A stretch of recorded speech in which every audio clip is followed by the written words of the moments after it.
Hello everyone, welcome to the next weekly update. As promised, I said that we would do this on the channel and have, continuous weekly updates where we talk about the latest news. I give my opinion on it and we try and hold services and people to account to what's previously been said. As always, as I say, I'm not going to be able to pick up everything that happens in 1 week. I'm sure there will be instances where I miss things. In those cases, always feel free to use the comment section to point those things out and add your own discussion. Last week's video was mainly focused around 2020, of course, and the TFM announcement. This one will start off with that, but don't worry, there is some P3D related news and some more exciting TFM discussion, so we'll get on to that.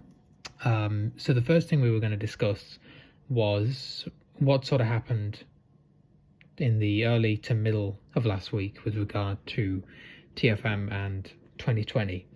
So there was talk, to briefly recap, that 2020 would be something that TFM would be actively developing for, and that one of the things that was said was that P3D development would be slowed from a 5 to a 3. Which concerned quite a few people.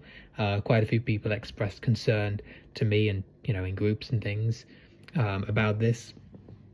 And TFM, the developer, Andy, came out and did a bit of clarification on this. I don't want to say backtracked, but sort of backtrack, sort of a bit of clarification.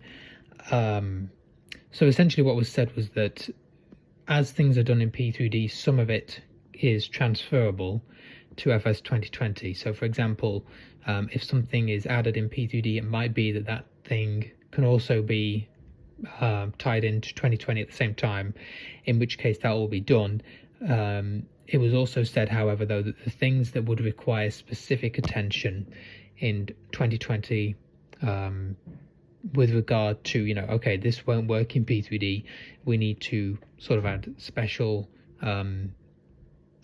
offsets for this, or we need to really look into this in 2020, that would be a lower priority to finishing up the PMDG, given that PMDG is already in the middle of a recode,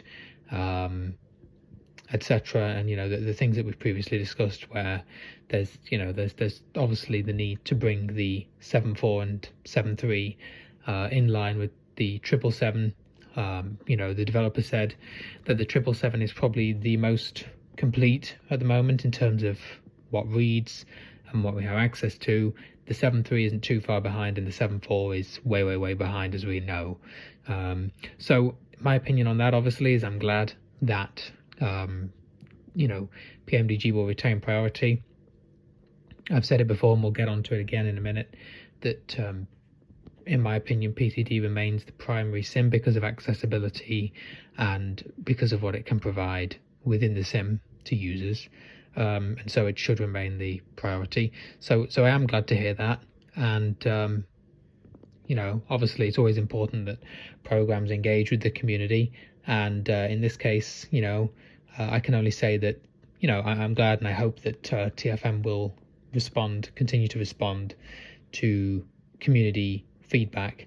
And we all know that 2020 has potential, no one's saying ignore it, but there are unfortunately limitations that make using it far less pleasurable than using P3D, especially when there are still many payware aircraft in P3D that we would like to access. And the talk was that the plan is still very much to get access to the Aerosoft initially after the PMDG, and that if everything goes right with the Aerosoft, because of the SDK access that it does provide, it could go as good as, if not beyond, the level of the PMDG, which is really good to hear. So there's that. And in sort of combination with that, Sim Update 9 was released for FS 2020 mid last week. This is not really a surprise. We knew it was going to come out. We knew some of the stuff that was happening in it because there is a beta for most of these sim updates that people can try out, and so sighted simmers and BVI pilots can test it and report back. So, my opinion on it is Sim Update 9, a positive or negative. Overall, I'm going to say it's certainly not a positive. It's really, it's not majorly gone backwards, but it certainly hasn't gone forwards. The one area that it has gone backwards is that some people, of course, are reporting the keyboard problem, where the keyboard freezes up in some of the menus and then they can't use it and have to use a controller. Interestingly, some people are saying that hasn't happened for them, whilst others are saying it has. So we're not entirely sure what the trigger for that is, but if you do get that bug, then we do know about it. We're just not really sure how to get around it, and we hope that it'll be something that gets addressed in update 10, of course, which we expect around July, but we're not entirely sure. And again, we have no assurances that there will be accessibility changes. Anything is really just speculation until Microsoft or Asobo come out and say it, and even then, whether you trust them is another matter, since they've said it already. So yeah, some people have had the keyboard bug, and that's kind of gone backwards.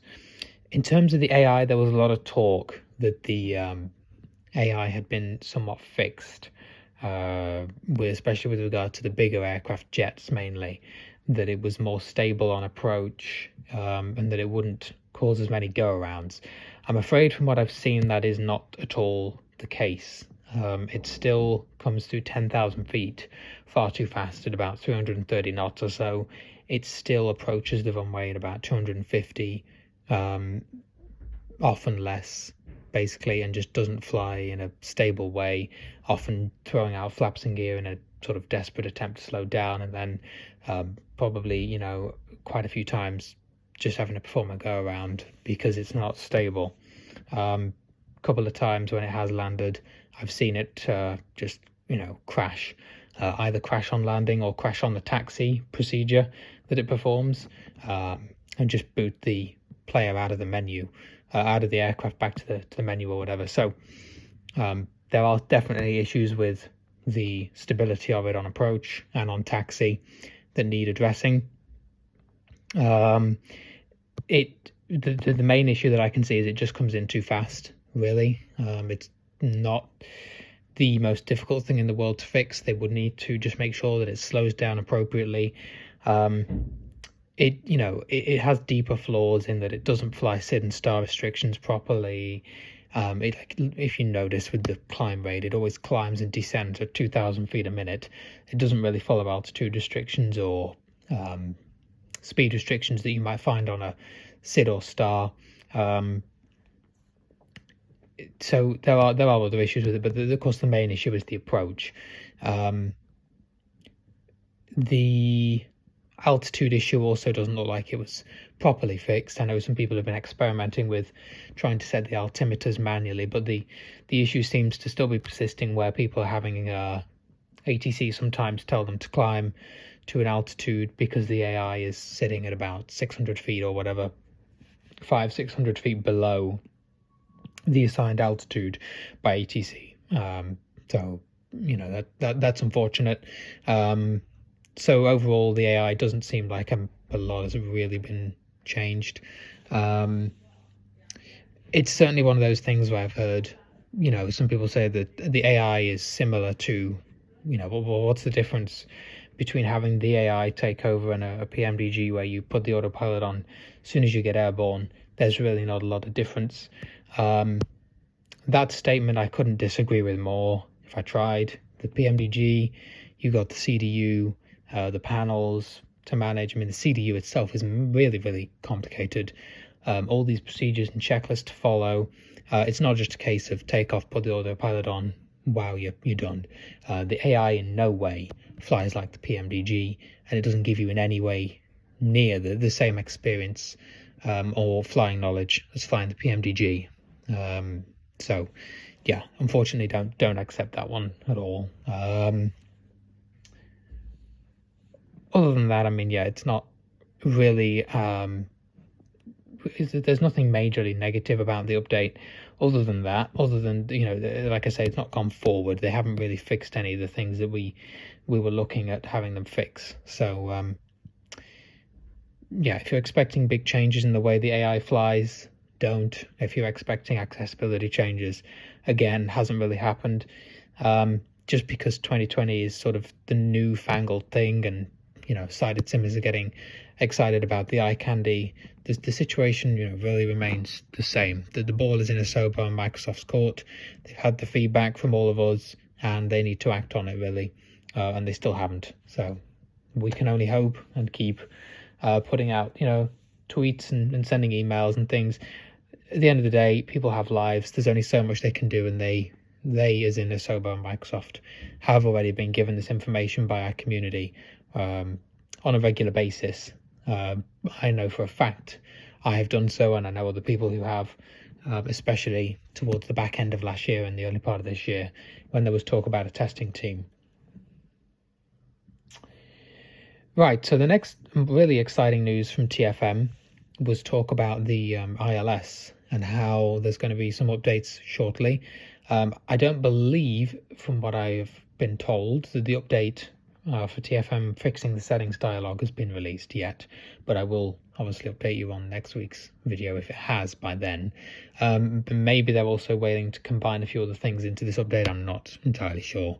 Either way, the ILS readings. So the talk in the WhatsApp groups has been that the plan is to have you choose your destination, airport, and runway in TFM. And what this will do is then pull the data with regard to the ILS frequency and course that you need to be on. And it will also give you the option in TFM to, rather than have percentages, so the percentage left or right of the localizer and the percentage up or down on the glide, depending on lateral and vertical deviations, you'll be able to have the option to have that read in a more sort of tangible way, i.e. How many degrees left or right you are currently of the localizer, and how many hundreds or thousands of feet you are off vertical deviation. So the idea with this is twofold, really. One, that you'll have more precise data to work with. We all know that it's rather annoying when you're sort of sat there waiting for the glide and lope to come in, and all you keep hearing is 99% left, 99% down or something. This will actually give you more realistic figures as to how far off you are, and so you know that you are going to get the glide and lope. It's just a matter of waiting for that to happen. It will also, though, and this is probably more exciting, allow someone, if they wanted really, to hand fly an ILS, because you could take out the autopilot and use this data to make lateral, that is to say left and right, alterations to the course to make sure you're as close to 0 degrees off as you can be, and also deal with the vertical profile to get it as close to 0 feet off as you can be, and then do a manual landing. So that will be very exciting. There's also been talk about the future of that feature down the line being that you'll be able to choose a non-ILS approach, which will mean if it's a different kind of approach that doesn't have an ILS to guide you, you will also be able to use TFM to select your runway, and it will use the data it has from make runways and other sources to give you data on the distance of the runway and your lateral offset to the runway, so that you can again do a manual landing even if it's not an ILS with the data that TFM can give you. That's really exciting. I think that's a really good direction to be heading. More manual flying is always a good thing. Gives us more practice, really adds another dimension. So looking forward to both of those features. Another thing that was announced from TFM in one of the WhatsApp groups was that they are going to supposedly be making a blog. Again, I think this is a really good step in the right direction. I said in the last video last week that the issue was things were being said on streams, and again, that's not me targeting any particular stream. I mean, I'm here doing a video right now, but no one is going to be able to watch. You can't guarantee that everyone is watching videos, or that they have the time to watch a 2-hour-long stream on channel A, channel B, whatever it may be, to get information. So really, TFM having a blog allows for official information, and it also allows for it to be in one place, that anyone, regardless of what streams or whose videos they watch, can go and find out information on TFM. So again, when that happens, I will point it out in the weekly update that it's relevant to, and I think that's a really good way to go to keep the community updated on what's happening in an easy format. The other thing was that Pacx got an update this week. The caveat on that is that some of the accessibility was broken in that update. Some of the buttons are unlabeled. Now the features in the update do look rather interesting. So there's the option to choose whether a flight should have a customs card. So I guess whether you need a customs card for a particular flight. It comes with a flight entertainment system, where I guess you can choose some kind of in-flight entertainment before you hit start flight. Not sure how that will work with accessibility, but an interesting feature all the same. And a nice feature that you can separate the headset and speaker audio, which is a good thing, I guess, because if you want, say, the cockpit interactions with the crew to be through the headset, whilst the crew announcements to the cabin and safety video you wanted to go through speakers, you could do that. So that adds a little bit of extra realism. But as I say, there are some access issues with the update. So I know it's usable, but just be aware if you do update, you might want to see if you've got a backup of the old installer in case you don't like it. Another thing that was updated was a pilot's life to what they call Chapter 2. I did have a brief look on the website. I couldn't find a specific changelog. Unfortunately, there is a trailer video, but there was no real changelog. What I did see, though, is that there was, for example, it now lists it as having updated summer 2022 schedules. So I guess they updated the schedules and maybe they did some stuff to the interface, but again, I can't find a substantial changelog. Pacx does have a substantial changelog, which you can easily find on the TFDI design forums, because there are a lot of fixes to Pacx, which I'm not going to list here because it should take too long. But the Pilot's Life one, yeah, I couldn't find a substantial changelog, but nevertheless, there has been an update to it. For those who don't know, a pilot's life is basically like offline virtual airlines. You develop a career starting out smaller airlines, and then you can gain contracts at bigger airlines. It's through real world schedules. You'll get flights to do. You'll get a roster. So it's pretty cool. If obviously if you want virtual airlines with active communities, it's perhaps not so cool. But if you enjoy just flying alone with you want the realism of schedules and whatever, then I mean this thing works quite well. Definitely used to use it. Don't so much anymore, but it's still there, and nice to see that it's being updated. Right, well, that's all I have on the list here of things that needed to be spoken about. Again, feel free to put things in the comments if you think of other points of discussion. BVI virtual course still here, and I intend for those who are in BVI to put out a form very shortly, which will run for the whole of May to decide our next event, which will take place probably late June, early July. So look out for that if you're in BVI. That'll be in the usual groups. Mainly the WhatsApp group is how we go about this, and I'm really glad to see that we've had a couple new members recently, and people learning how to fly as well, and really using their own initiative, which is very important. Using their initiative to learn and then asking specific questions. It's exactly probably what I would say is the best way to learn through videos and tutorials, and then to sort of get into the community with more specific questions so we can help in a more sort of targeted way. But look out for that form. If you're not in BVI and you want to join, again, comments. I can give you the link to join. I can give you the group as well.